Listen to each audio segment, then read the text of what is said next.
In this video, I'm going to show you how to easily show or hide file extensions on Windows 11. If you already have File Explorer open, the simplest method is to go up to the menu and click View. Then hover over Show and simply click on File Name Extensions. Just like that, you'll see the extensions for all your files appear instantly.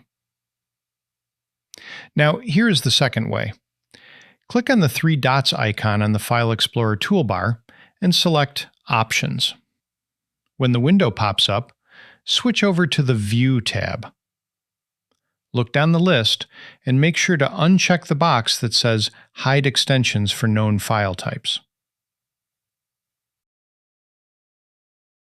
And finally, here's a third way, just in case the first two don't work for you. Go to the search bar on your taskbar and type in File Explorer Options. This opens up that same settings window.